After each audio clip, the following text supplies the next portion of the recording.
Welcome everyone to the NBOD Candidates Pre-Orientation. My name is Natalie Davila Rendon, and here I have Jorge Moreno Acosta.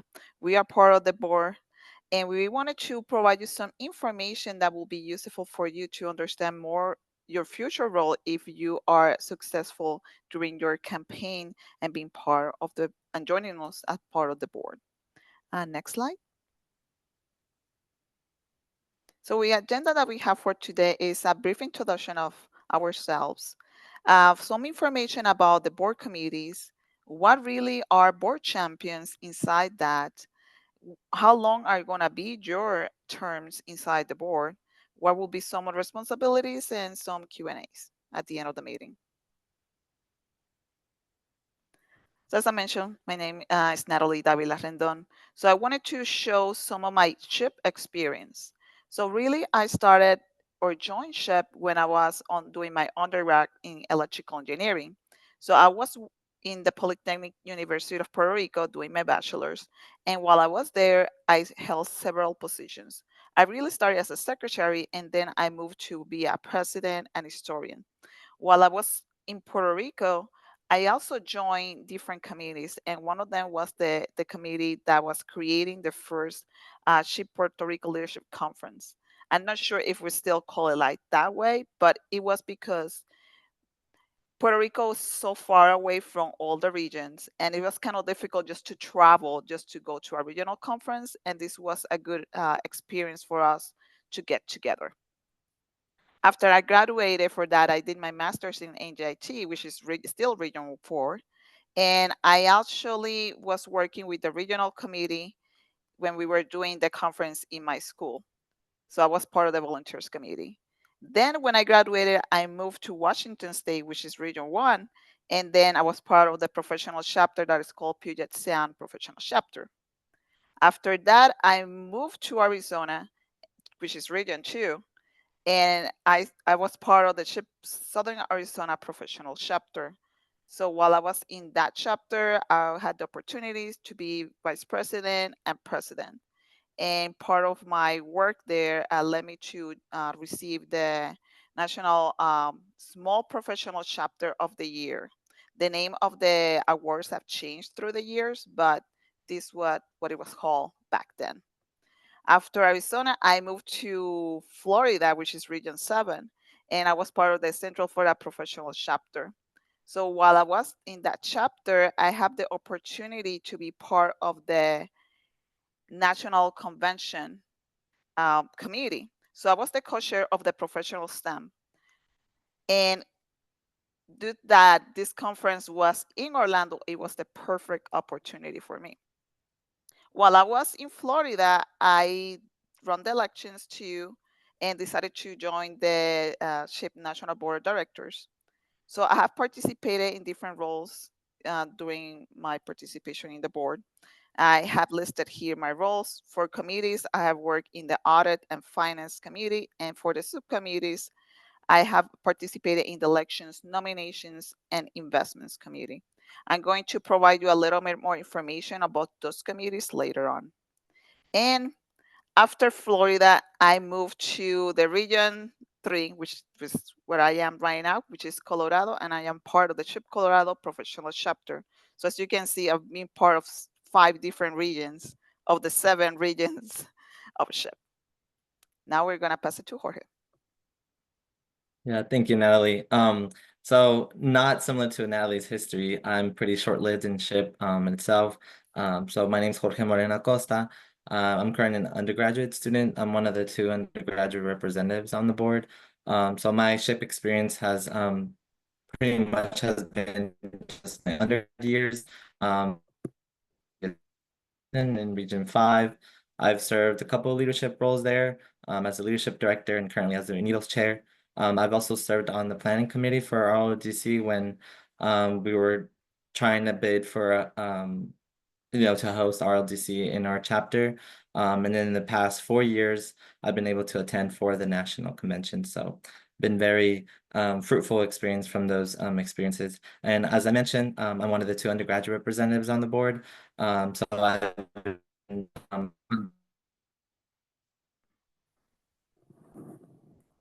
finance committee subcommittee, which is where Natalie and I are right now. And in the future, I hope to be a part of the SHIP Houston professional chapter. I'm starting my career there. I'm in the Houston area. And yeah, that's pretty much it for my end. Yeah, Jorge, are you breaking up? I thought it was me. But can you hear me now? Yes, yes, I can hear you now. I think there's a live mic. Better? Yes, yes, I can hear you better. Okay, so I don't know where I broke up, but as I was mentioning, I joined the National Board of Directors last July. I'm one of the two undergraduate representatives, and I've served in the past year in the Finance Committee and also on the Election Subcommittee, which is where Natalie and I are right now currently. And in the future, I'm hoping to join the Houston Professional Chapter, where I'm starting my career in that area. So I'll still be a part of Region 5 from here on. The board committees. So as I mentioned, we have experience in several of the board committees, and I just wanted to give you a little bit more information. You can find the information on the website, but this is more kind of our experiences on it and what they are. So the first one is the audit. So the audit really oversees the audit process. They ensure the recommendations made by independent auditors are implemented. So I was part of this committee, and one of the things that we had to do is at the end of the year, where we have a different calendar year, we look at all the finances and we make sure that there's everything is aligned to what is supposed to be for a nonprofit corporation. We use an independent auditor to do this info to do this audit, plus we use a staff knowledge and our knowledge to be part of this audit. And this is something that has to be submitted to the IRS. So there's something very important we have to do. So audit committee is very important, and mostly we want to hear that everything passes, there's no issues. The executive committee really is that oversight of the entire organization and acts as an steering committee for the entire NBOD. The executive committee really comprises of the chair, vice chair, treasurer, and secretary. And really is an oversight and provide advice to the CEO on some operating and personnel matters. So the executive committee is really important in really works really hard to make sure that we are aligned as a board member and the staff is aligned with us and keep that communication open. Under that executive committee, we have a subcommittee that is new and it's called strategic planning. So as a board members, we work for the strategic planning of the organization, but the subcommittee makes sure that that information that we develop as the board really moves forward and the planning keeps moving forward thinking 5, 10 years in the future what we're supposed to be doing and keeps an eye on that planning. Next, we have the finance committee. So I'm part of the finance committee, and the finance committee just makes sure that we have a budget aligned for the organization. It's the oversight of that budget and actually make sure that advise the board with financial decisions that we have to do for the future. If money needs to be moved from an account or another, how are we doing through the year? And make sure that we have everything balanced. Part of the subcommittees under finance is the investments committee. So I'm part of that one too. And part of their role is to oversight the investments that SHIP have so they keep growing and keep providing services to our members, for example, in the endowments that we have that for the future are the ones that provide scholarship for students, some of the scholarship for the students. And that's how the endowment works. Next, we have the governance committee. In the governance, we have the oversight, risk management, and the leading of the board performance initiatives. So governance is really broad and big. Really inform and advise the board regarding updates and best practices in nonprofit governance. So we are under the California, like inscribed under California. So we have to follow the bylaws and the California nonprofit corporation law. So that's something that they oversight. So when we talk about bylaws, the governance does that. Some of the subcommittees of the governance includes nominations, elections, and the governance project. The nominations subcommittee really works when we have to, or we're trying to look for someone for the board that is appointed. So if we have critical skills that we found that there's a gap on the board, so we're trying to find someone that fill that gap with nominations. Elections, the election subcommittee is the one that we're working right now, Jorge and myself. And pretty much this is what we do. We're trying to make sure that we have candidates, that they are informed what their responsibilities are going to be. And we actually oversight a little bit with the staff, the elections process. And the governance project is a new subcommittee, and they are in charge of aligning with the strategic planning on how can we make better the organization, either by changing bylaws or other different projects that we have in the future. Next. Oh wait, Jorge, did you want to add anything for the in your experience for the elections and committee or Yeah, finance committee? yeah, I think you, I mean, kind of nailed it on kind of the definition on both of those. But just my experience, because kind of overseeing the annual budget, and kind of seeing what kind of decisions the board is making, and also making sure that the decisions that we make as a board, align also with the staff side of the organization as well, and kind of just keeping up to date. Obviously, the finance part is a big chunk, right, of any organization. So it's a pretty critical committee, I'd say. And I think it's just been really nice to kind of be able to be a part of that as well. In terms of the elections subcommittee, I think we're kind of experiencing it right now. Just trying to get, people nominated into these positions and understanding what kind of responsibilities they have going into these roles. And I think we're doing a pretty good job right now, trying to, give out as much as information as possible. Okay, thank you for that. Let's go to the next slide. Perfect. Champions. So we have in the board something called champions. And what that means is that when you are part of the board, you can be, let's call it a liaison between different projects that we have or different things that SHIP has. For example, the first one that we have is the Academic Partnership Council, the APC. So what the champion does is really be that liaison of the board with that group. And when we talk about academic about the APC, the Academic Partnership Council, we're talking about universities. So as you may have seen if you have attended one of the conferences or the conventions, is that we have a lot of universities that are interested in partnership with SHIP. So we want to be able to fulfill the needs of those academic partners and and at the same time make sure that we fulfill the needs of our members. So that's one of the roles that the champion does. And that's a little bit similar with the IPC, which is the Industry Partnership Council. So the IPC is the companies that you see in the convention. So somebody, for example, has to talk to them, make sure that we know what they are their interests. I recall in one of the conventions long time ago that I was sitting in one of the IPC meetings and they were talking, oh, we're looking for people in cybersecurity. Okay, so that's an area that they care about and it's something that we need to know. And that's one of the roles of the champion. So I think in this right now we have a co-chair. So if you see the name champion, you don't have to be the only person. So it could be more than one.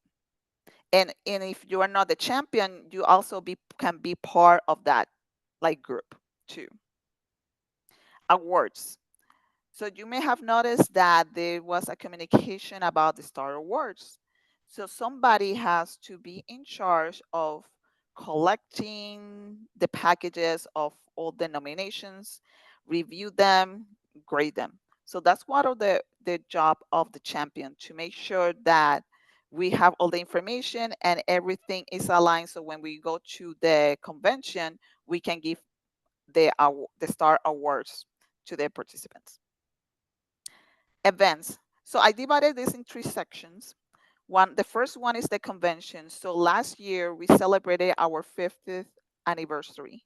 So we had a specific champion in our board being part of the organization of the convention, trying to make sure, okay, what is special about the 50th that we are going to do?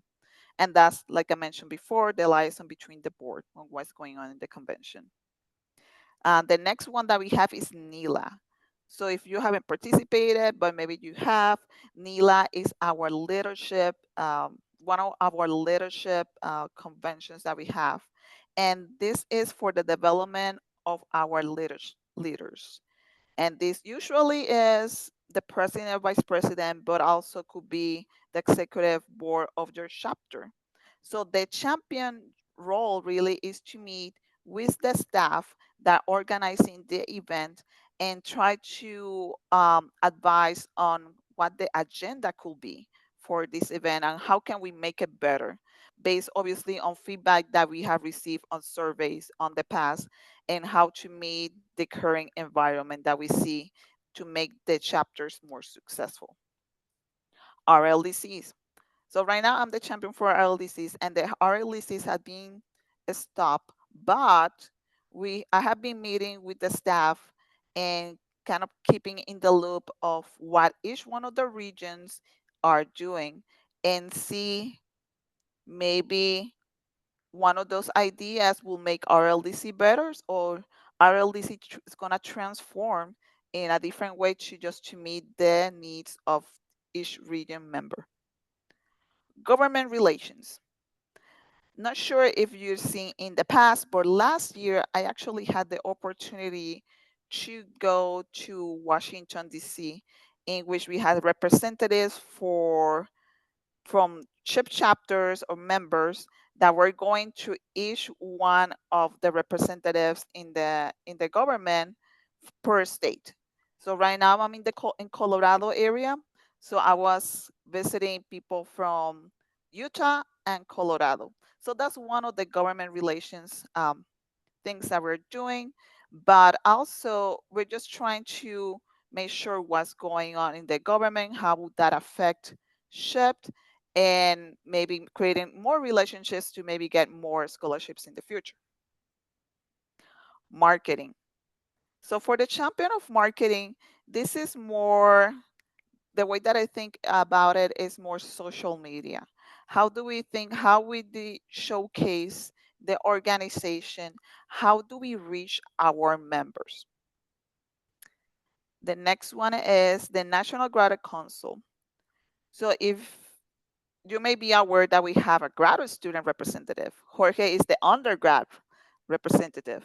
So this council really is to try to reach the graduate student population, and that population have different needs than the undergrads. Maybe they have to do papers, they have to do other different type of presentations that the undergrads may not have to do, and that's one of the things that the National Graduate Council is doing.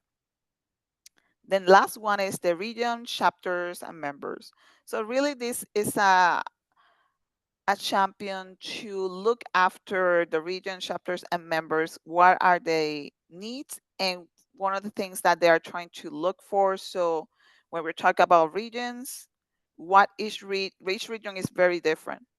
But if they need something specific, or they're doing a specific event that maybe we need to know about as a board, that's where the champion comes in. Jorge, do you want to add anything else? No, I think just kind of reiterate, just, a summary, just the board champions are kind of the ones responsible to keeping involved with these specific areas and just making sure that they're being kind of aligned to the ship's strategic plan in the future. Just working with the ship staff in the execution of some of these events or any functional things that are happening, and just being that liaison, like you mentioned, Natalie, of between the board and what's going on outside the board. Because there's many things that happens that we're not really a part of, but we can be that bridging connection between those events. Mhm. Thank you. Next slide. So the terms, so are different. The terms are different for professionals versus students. When we're talking about professionals, you have a 2-year term. So the term really start on this when you're thinking of the summer, all the way through for 2 years. So we have our quarter meeting, let's say at the end of June. So we say July, around July 1st is when we start our calendar year. For the students, it's 1-year term, and that's the same if you're an undergrad or a graduate student. Next, responsibilities. Okay, so this is very interesting. So you have a lot of responsibilities as a board member. The first one that I have here is a financial one. So this is something that it was provided in the documentation that we supply in the meeting invite. So the first one is that if let's say you are a professional and you have 2-year term, so every year you have to provide a minimum donation of 1,500. That that could be bigger. I mean, if a person decide, okay, I want to provide $1 million, that's fine. But the minimum is 1,500. This obviously is we have an exception for students. This commitment is not applied to them if you are either a graduate student or undergrad student. So it's only for professionals that we have this. Okay. The next one is complete the forms that I have listed here. So there's several forms, kind of like the agreements that I provided in the email. Saying, for example, okay, so this is your commitment, this is your time frame, all the disclosures, NDAs. And the last one is the participation. So this is the big question that people ask. So what is the commitment? So the commitment is 75% of participation on the 4 in-person NBOD meetings. So we have one in-person board meeting per quarter. And what we're doing right now is we're doing separate virtual NBOD meetings that we call it check-ins in between. So it's 75 participation in total between you have to do the in-person and the virtual. And we put 75 because there may be a time that or an emergency that for some reason you're not able to attend in person. But we also provide the option to be virtual. For example, if you get sick and you cannot travel, you can still attend that meeting virtually and that counts.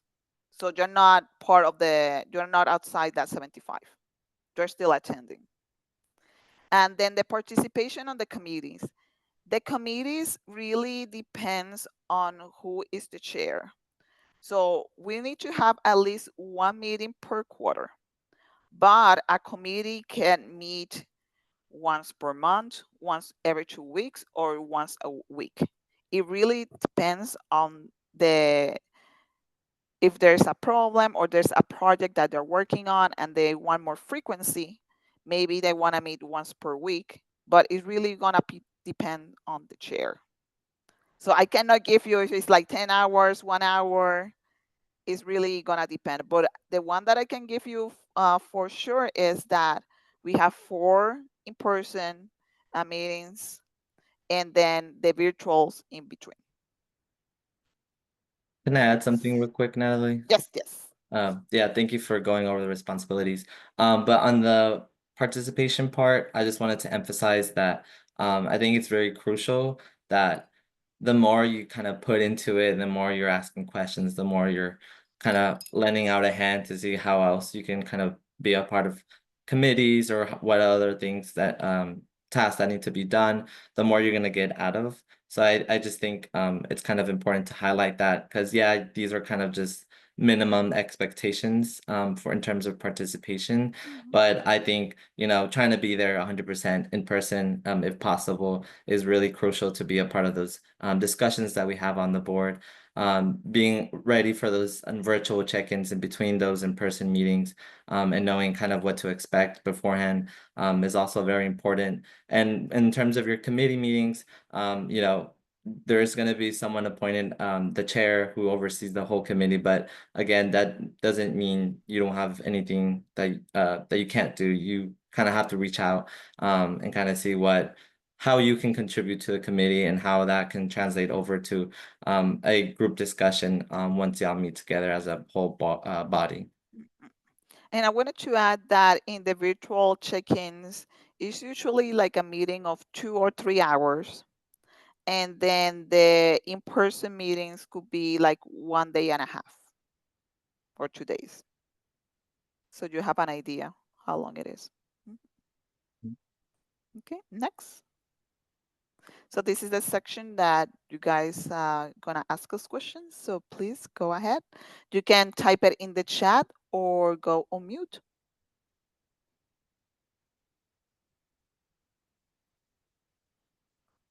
Okay, I see Maria Rodriguez. Hi, Natalie. Thank you so much for that presentation. My question was more for Jorge, but what does Okay. Mhm. the in-person meetings usually look like as an undergrad student? Like, are they like on the weekends, on the weekdays, and like how has that been for you, like managing, maybe going to a different city or having to like go somewhere else, and like managing your courses? Yeah, I mean, I think this applies to anyone on the board, just because everyone has different responsibilities. Like myself, I'm more of a student responsibilities, and actually, it's kind of easier to maneuver some of the tasks that are due around the time. But they usually happen between like Friday, Saturday time frame, so it's towards the weekend, at the end of the week. So you can kind of start planning ahead what you kind of need to catch up on or kind of do beforehand attending those meetings, because you honestly do need to be 100% there and not really worried about, other things that are going on, specifically like for a student, any types of tests are coming up or whatnot. It's just about really communicating ahead with anything that you have to. Um, and then I think it's pretty manageable because in terms of the dates, kind of plan ahead. As a board, we kind of come up with dates in the future, so you know what to expect, what days are kind of have you want to reserve specifically for stuff like this. Like I can mention, I think we have like a whole year, so 4 different NBOD meetings planned ahead, so you can already get an idea. It's just really much time management. It's really not a huge deal, I would say.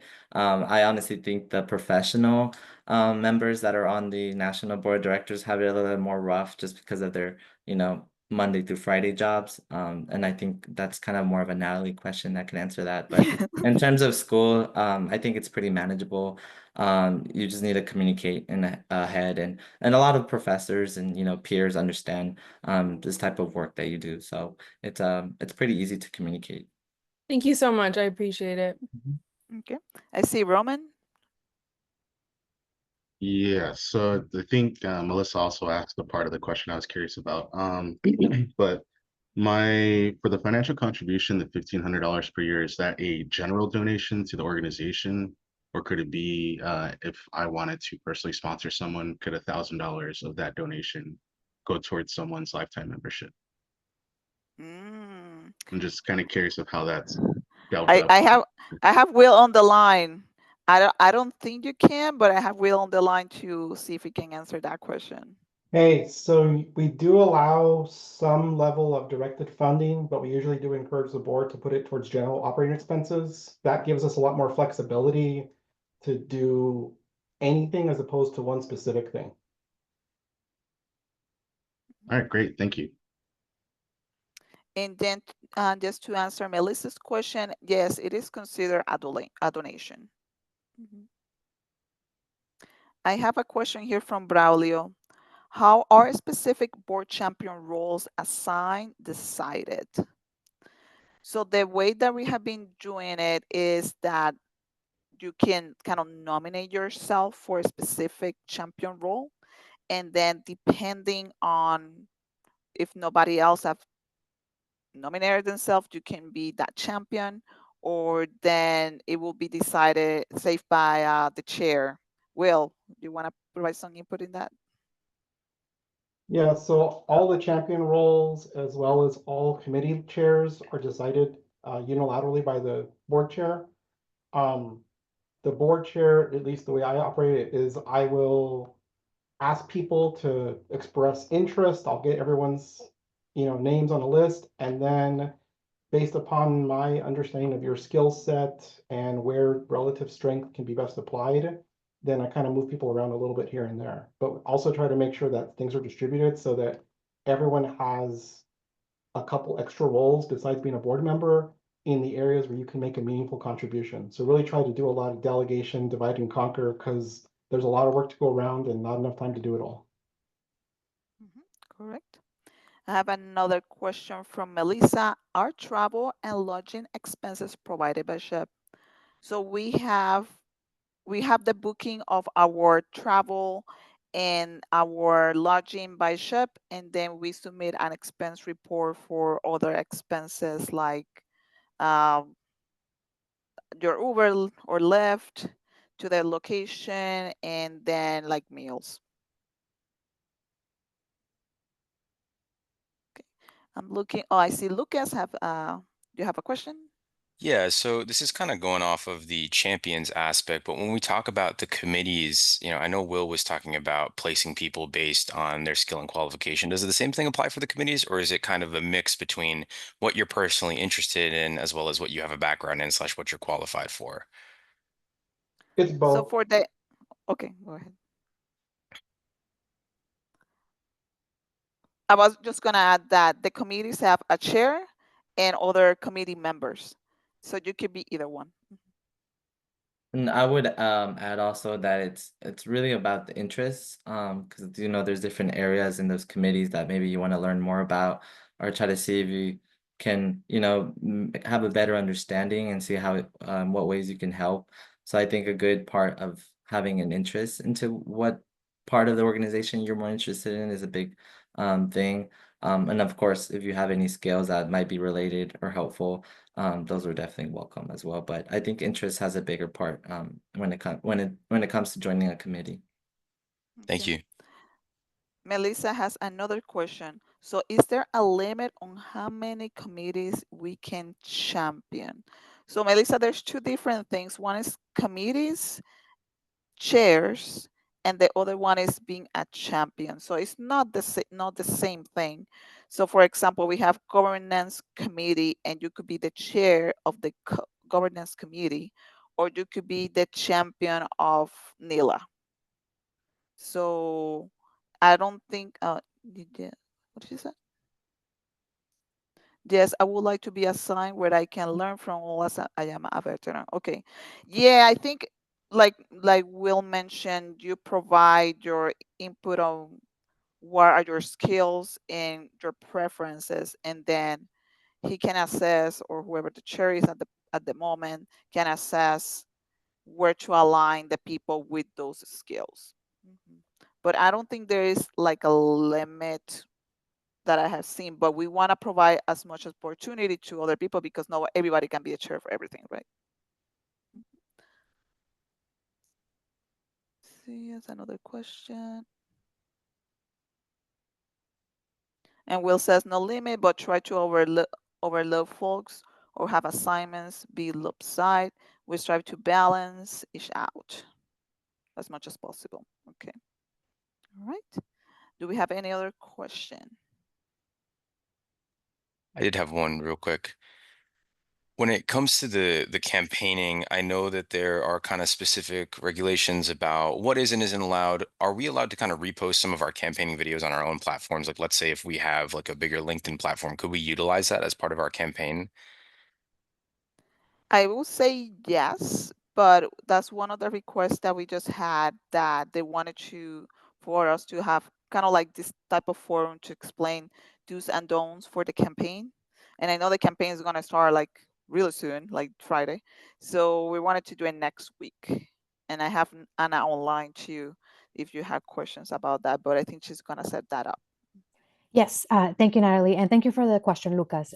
Yes, so to answer the question, you can repost your campaign platform video on your own channels. So the main don't is that you cannot use SHIP official channels to campaign. So yeah, via your chapter or via other SHIP when you're campaigning for yourself, but you can repost on your own.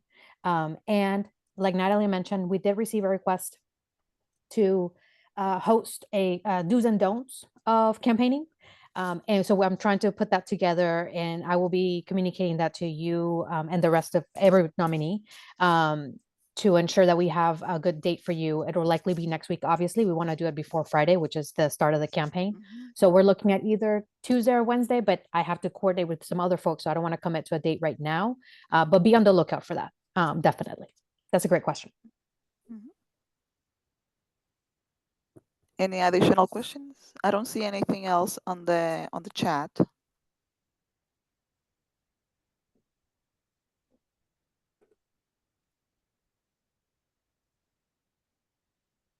No. Well, thank you for joining us today.